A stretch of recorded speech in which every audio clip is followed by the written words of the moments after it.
But right now, let's bring on the director of the Chamber of Commerce of the wonderful city of Petoskey, Nikki Devitt.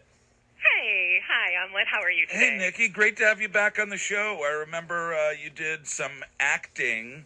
And it's been a while. I think that's the last time, but I know that you've been busy with the Chamber of Commerce. I mean, through all this, through this pandemic, it's certainly it has to be very challenging. You know, it absolutely is. Chambers are probably the least recognized busy people right now, but with all good reason. We are here to support our businesses and our community, and that's kind of why we wanted to chat with you today, is because we are very excited for the Reopen Michigan Safely Coalition that is working to move forward on some things to make sure that we give our businesses the tools that they need. So if you don't know, which a lot of people don't, on April 14th, the MIOSHA rules expire, and there's a ban that's been in place since October on in-person work in offices.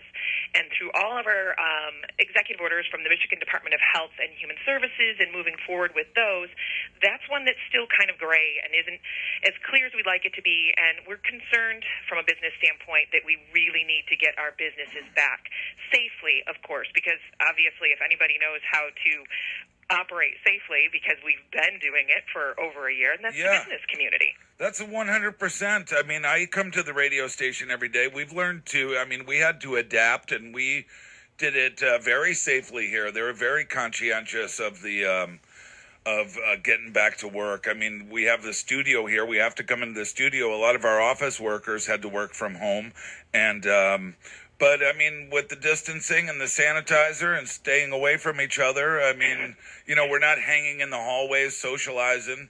Right. I mean, there's a way to do it safely. So are we trying to get this April 14th pushed up so we get back to work sooner, or what is the objective? The objective is clarity, really and truly, to know what the plan is on the table. And the governor's office came out earlier this week after the coalition released its first press release at the end of the week last week, and said that, okay, they understand that there is some issue and impact and that they're going to start a conversation. And we absolutely applaud the governor's office for that, because we know that being open to change and trusting our businesses is what's going to get us back. So what we want is we want to make sure that this isn't shuttered out for months. We want to make sure that we have a clear path to reopening Michigan safely and bringing our businesses back online internally, not just restaurants, not just, gyms. There's so much more to our economy than that. And, up here in our area, which is, not the same as downstate, because we had the MERC regions early on, regions 6 and 8, we were allowed to work in offices as long as we had an established COVID preparedness plan. So for us especially, we know how to do it. Our businesses know how, and they want the clarity, and they want the guidance, and they want the ability to be able to bring their employees back. Because one thing that we've said all along here is this is kind of a three-legged stool. This isn't a balance beam. It's not about public health or economic viability. It's about public health and safety, economic recovery, and the mental well-being of our community, of our employees, to make sure that they have the interactions that they need safely, of course. And we recognize the importance of doing it safely. Nobody is asking to remove masks or to get careless. Nobody wants to go back to more restrictive places. We understand the importance of just doing this right. So we want some clarity, and we want, a little bit more responsibility on the businesses and the employees to make these decisions. Yeah, I gotcha. Nikki Devitt is on with us from the Chamber of Commerce in Petoskey, and with this new effort to band people together, businesses and communities, and go to the website called reopenmichigansafely.com. What is the call to action, Nikki? So when you go to reopenmichigansafely.com, there's links available to you so that you can contact the governor's office and say, please, trust our businesses and our employees to develop the plans to reopen safely. And you can do that. You can make sure that you sign on and show that your support as a business owner, as an employee, that you know that we can do this. And we need to do this because it is imperative that we get people back safely to work, that in-person work. And we also know that not every employer and every employee wants to, but they should have the opportunity to do so. Absolutely. Hey, Nikki, I got a question for you because it doesn't sound like something that's being enforced, but businesses want to be in compliance with the health department. Is that right? Right. So it is enforced, and it's very tricky because there is some gray area between the order itself, the MIOSHA order, Michigan, Occupational Safety Health, from what was it? October 5th, 6th, right around there, and the FAQ section. So a lot of businesses are like, I don't want to risk this. I don't want to risk a fine. I don't want to risk a press release with my name in it saying that I wasn't paying attention. So really, that clarity and understanding is huge. Gotcha.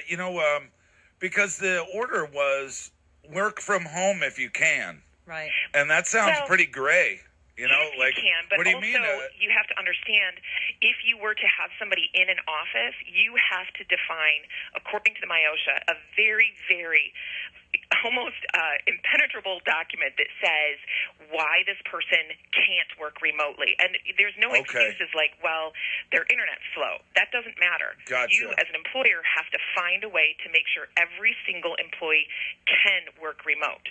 And that's where it gets really tough for employers. Well, look, Nikki, I'm into individual responsibility. I'm into opening it up. I'm into helping the businesses. So it sounds like we're very like-minded in this. And I'm glad that you're bringing it to people's attention.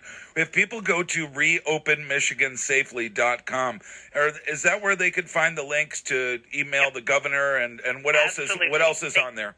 They can sign on. They can get some more information, too, kind of a little bit about why it's unclear, because a lot of people maybe haven't read that MIOSHA order or maybe haven't looked through had to put together a COVID preparedness and reopening plan, which we have one in our office.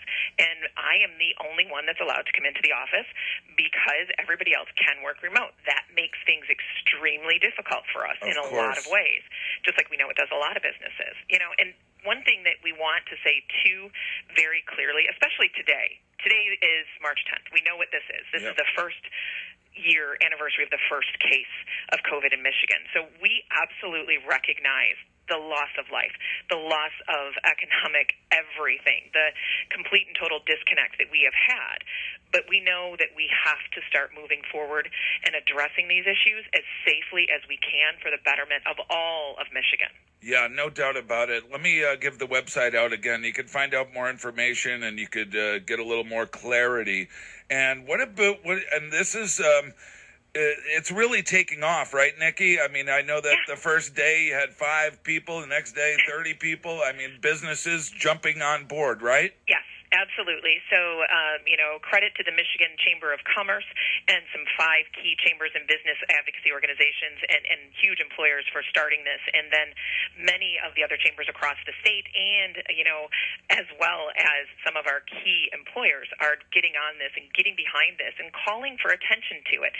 And I think that's why we are very appreciative for the governor's office this week saying, all right, I see what you're saying, but now means we push just as hard. And we ask all businesses that are a part of this endeavor to say, okay, look, we can do this. Yeah. Now it's front and center. It seems ridiculous to me that this would still be happening. We're opening up over here, and they got to get with it. Let's give out the website again, reopenmichigansafely.com. Everybody that works or owns a business should get on that website and let your voice be heard. And let's get rid of these darn restrictions. Yeah. All right. Nikki, you're a great leader. You're very well spoken. Thank you so much for all of your efforts. I mean, it's a tough time, and I know you're doing a great job. I heard you on with Joel Frank on 580, our sister station. So I've been keeping tabs on you. Well, thank you very much, and thank you for all you're doing to keep that information out there to your listeners. We know you guys are a key component into making sure that our communities know what's going on, and they can be a part of recovery safely for all of us and getting our businesses back. Oh, you're welcome. You're always welcome on the show anytime, Nikki. Thanks for all you do. Thank you so much. Have a great day. You too. Bye-bye.